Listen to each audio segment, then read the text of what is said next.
ஜனமேஜயன் அப்படிங்கிறவன் பஞ்சபாண்டவர்களுடைய கொள்ளு பேரன். பஞ்சபாண்டவர்களுடைய பேரன் பரீட்சித் சக்கரவர்த்தி. பரீட்சித் அப்படின்னு ஒரு மகாராஜா. பாகவதன் சுகாச்சாரியால் மூலமா கேட்டு பிராமண சாபத்தை அடைஞ்சு 7வது நாள் பாம்பு கடிச்சு அவன் மரிச்சு போனான்னு பாகவதத்துல இருக்கு. மகாபாரதத்துல கொஞ்சம் விஸ்தாரமாவே இருக்குது. இந்த பரீட்சித் அப்படிங்கிற ராஜாவை பாம்பு கடிக்க போறது அப்படின்ன உடனே இவன் கங்கை கரைக்கு வந்துட்டான். சுகாச்சாரியால் மூலமா பாகவதன் கேட்கிறான்.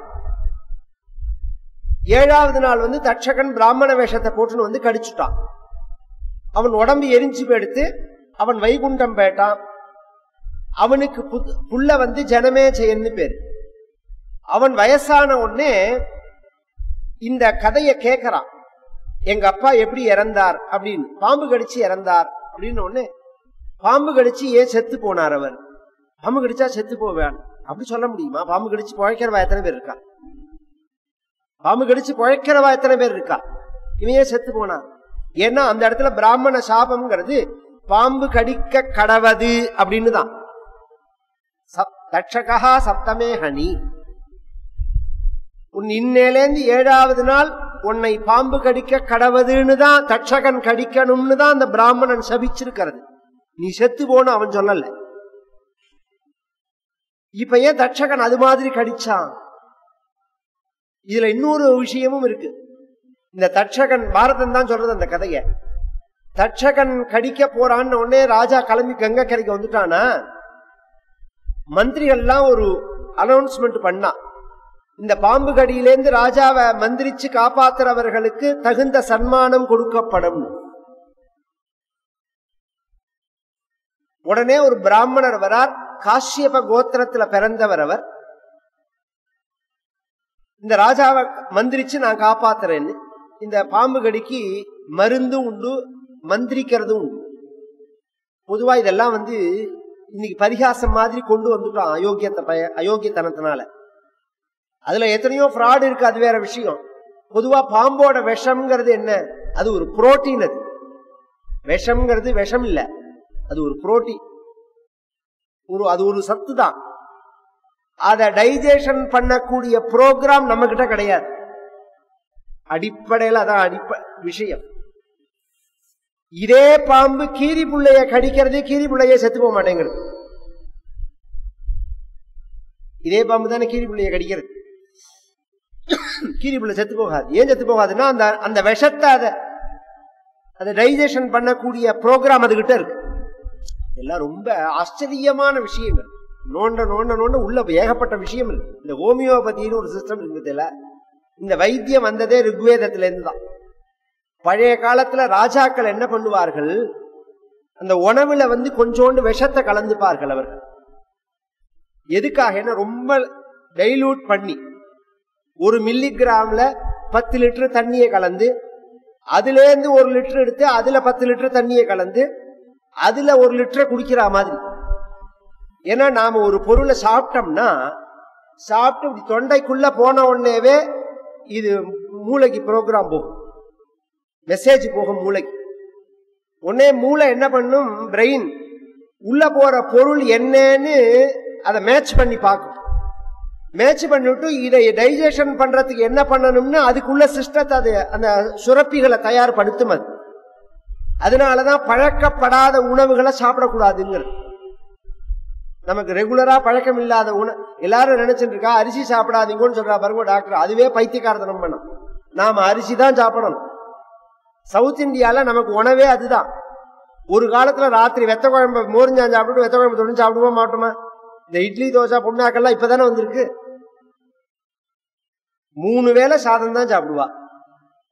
நமக்கு டைஜஷன் அளவு தான். அதுல சும்மா வளைச்சு கட்டுன்னு சாப்பிடும். எதுவுமே சப்பாத்தியை நீங்க சாப்பிட்டா சுகர் வராதுன்னா கிடையாது. 50 ரொட்டி சாப்பிட்டேன்னா அதுக்கும் சுகர் வரும். இன்னும் சொல்ல போனா ரொட்டி சாப்பிட்றவன் தான் வயர்லாம் வீங்கி இருக்கு பார்த்தேன்னா. அதாவது பிரதேச உணவு. அது அந்தந்த பிரதேசத்துல எது பழக்கப்பட்டிருக்கோ அதை தான் சாப்பிடணும். இது அடிப்படை. நாம அதுவும் மனித இனத்துக்குன்னு சில உணவுகள் இருக்கு. அதை சாப்பிட்டோம்னா அந்த ப்ரோக்ராம் இருக்கு நமக்கு இந்த இடத்துல. அதுவும் முக்கியமா இந்த இந்த பிரெயின் 3 பகுதியா பிரியறதே இந்த இடத்துல இருக்கு. அதனாலதான் குடுமி இந்த இடத்துல இருக்கணுங்கிறது. இங்க அடிபட்டுதுன்னா எல்லாம் தொலைஞ்சு போச்சு. இன்னைக்கு ஹெல்மெட் போட்டுக்கோன்னு சொல்றாலும் கிராமத்துல வேலை செய்யற ஆளை கூப்பிட்டு அதோ மேல இருக்கே அந்த சாமான இடுன்னு உடனே அவன் என்ன தெரியுமா பண்ணுவான், பட்டுன்னு துண்டை எடுத்து இப்படி முண்டாசு கட்டின்னுருவான். கவனிச்ச வாளுக்கு தெரியும் அது. அடுத்த செகண்ட் துண்டு எடுத்து முண்டாசு கட்டின்னுருவா. ஏன்னா ஏறத்தே கீழே விழுந்தா தலையில அடிபடக்கூடாதுங்கிறதுக்காக. அடிப்படை விஷயம், தலையில அடிபடக்கூடாது. அடிபட்டா அந்த ப்ரோக்ராம் கொலாப்ஸ் ஆயிடுச்சுன்னா அப்புறம் ஒண்ணுமே பண்ண முடியாது. இந்த பாம்பு விஷத்தை நாம் சாப்பிடும் போது இது நமக்கு பழக்கம் இல்லாத உணவா, சம்பந்தம் இல்லாத உணவா, அது போய் அதை எப்படி அதை ஜீரணம் பண்ணணுங்கிறது நமக்கு தெரியல. அதுவே அப்படியே உறைஞ்சு போயிடுறது.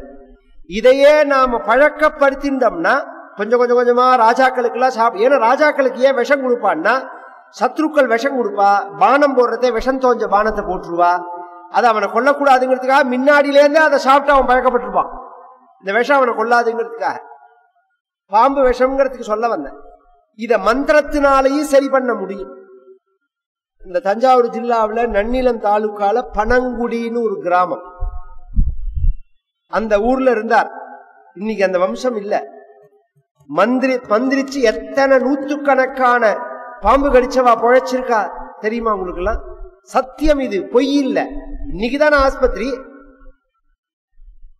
வைத்தியமும் உண்டு, மாந்திரிகமும் உண்டு.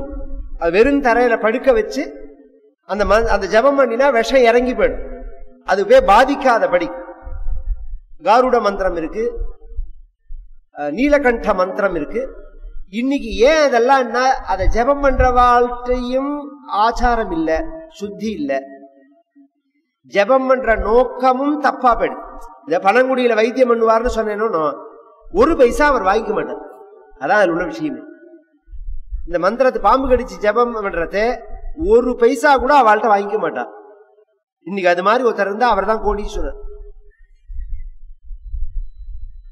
அந்த புத்தி வந்தாலே அது பலிக்காது அந்த மந்திரம். அது மாதிரி ஒருத்தர் ஜபிச்சு இவனை காப்பாத்துறேன்னு வரா. தட்சகனும் கடிக்க வரா. மகாபாரதத்துல உள்ள கதை. கடிக்க வரும்போது தட்சகனும் பிராமண வேஷம் போட்டு இருக்கான். அவர் ஒரிஜினல் பிராமணர். 2 பேரும் வழிபோக்கர்களாக சேர்ந்து நடந்து வரத்தே தட்சகன் பேச்சு கொடுக்கறான். பிராமணா, நீ எந்த ஊரு, எங்கேருந்து வர, எங்க போறேன்னு கேட்டா. இவர் என்ன சொன்னார், நான் அங்கிரசுன்னு பேரு எனக்கு, ராஜா பரீட்சித்த யாரோ தட்சகன் ஒரு பிராமணன் பாம்பு கடிக்க போறதா, அவரை காப்பாத்துறதுக்காக நான் போறேன்னா. தட்சகனுக்கு ஆச்சரியம், தட்சகன் தான் வந்திருக்கிறது. உடனே அவன் கேட்டான், அந்த பிராமணரை பார்த்து, தன்னை தட்சகன் சொல்லிக்காம, தட்சகன்னா என்ன தனி பாம்புன்னு நினைச்சியான்? சாதாரண பாம்பு இல்ல, கடும் விஷத்தை உடைய பாம்பு அது. அது கடிச்சா 10 செகண்ட் 20 செகண்ட்ல அடுத்த நிமிஷம் ஆள் காலி, உடம்பு எரிஞ்சு போயிடும்னா அத உன்னால வந்துருச்சு சரி பண்ண முடியுமா? பிராமணா, இது விளையாட்டு விஷயம் இல்லைன்னா. அதுக்கு அந்த பிராமணர் சொன்னார், தட்சகன் என்ன வப்பனே கடிச்சாலும் நான் சரி பண்ண வேண்டாம். அதுக்கு ஆள் இருக்காலும். இன்னே தட்சகன் என்ன சொன்னா, சில பேர் சவடாலா பேசுவா, அத பிராக்டிகலா மூதிரிச்சு காமின்னு சொன்னா அப்ப பின் வாங்கிடுவா. பெரும்பாலானவா ஒரிஜினலா உள்ளவாளாதான் அதை பேச முடியும். நான் தான் தட்சகன், நான் கடிச்சா உன்னால காப்பாற்ற முடியுமான்னு கேட்டான். முடியும்னா. பக்கத்துல ஒரு பெரிய ஆலமரம், அந்த ஆலமரம் பச்சை பசேர்னு இருக்கு, பெரிய கலைகளோட இருக்கு. இந்த ஆலமரத்தை நான் கடிக்கிறேன் பாருன்னா, அந்த ஆலமரத்தினுடைய அடிபாகம் இருக்கு பாருங்க, வேர், அதுல ஆக்ரோஷமா ஓங்கி ஒரு கொத்து கொத்தினா இதோட விஷம் பாஞ்சு அந்த ஆலமரமே ஒரு 1/2 மணி நேரத்துக்குள்ள பட்டு போயிடுது. அப்படியே இலைகளை காய்கறிலாம் அப்படியே வாடி போயிடுது, எரிஞ்சே போயிடுது. பாத்தியான்னா, என் விஷத்தோட வீரியத்தை பாத்தியான்னு கேட்டான். உடனே அவர் என்ன பண்ணார், இப்ப என்னோட மகிமையை பாருன்னா, பக்கத்துல ஒரு குளமா, அந்த குளத்துல இறங்கி ஸ்நானம் பண்ணி வேஷ்டியை உதறி கட்டிட்டு அந்த மரத்தினுடைய அடியில உட்கார்ந்துட்டு உள்ளே இருந்து ஜபமாலை எடுத்துட்டு கண்ணை மூடின்னு உருட்ட ஆரம்பிச்சாரு. ஆலமரம் துளுக்க ஆரம்பிச்சு, துளுத்து பழையபடி வந்துருக்கு. அது எதுக்கு ஆள் அங்கங்க பகவான் வச்சிருக்கார், அதுக்குதான் சொல்ல வந்தேன். இதுக்கு பதிலே கிடையாதுங்கிறது உலகத்துல எதுக்குமே கிடையாது. பிரபஞ்சத்துல பகவான் அதுக்கு சரியான ஆளை சரி பண்ணி வச்சிருக்கார்.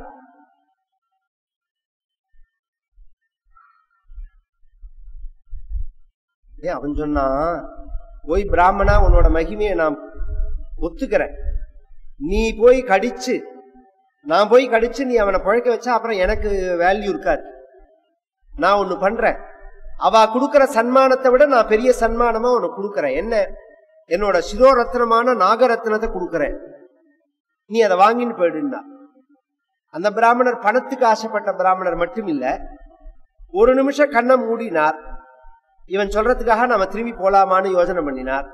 அப்புறம்தான் அவருக்கு சுகாச்சாரியால் பாகவதன் சொல்லி அவன் வைகுண்டம் போறான், அவன் மோட்சத்தை அடைய போறான், அதற்கு நாம் தடையா இருக்க வேண்டாம் அப்படின்னு அவர் அப்படியே பாதியில திரும்பி போயிட்டார். இந்த கதை எப்படி வெளியில வந்தது? இந்த கதை எப்படி வெளியில வந்ததுன்னா, அந்த ஆலமரத்துல ஒரு பிரம்மச்சாரி அவன் ஆலமொட்டு ஒடிச்சிருந்தான். ஆலமொட்டுன்னு ஒண்ணு உண்டு, அது சில வைதிக காரியத்துக்கு தேவை. மிருத்யுஞ்சய ஹோமமே பண்றோம்னு நாம, அந்த மிருத்யுஞ்சய ஹோமத்துல சப்த திரவிய மிருத்யுஞ்சய ஹோமம்னு மகா மிருத்யுஞ்சய ஹோமம்னு பேர்.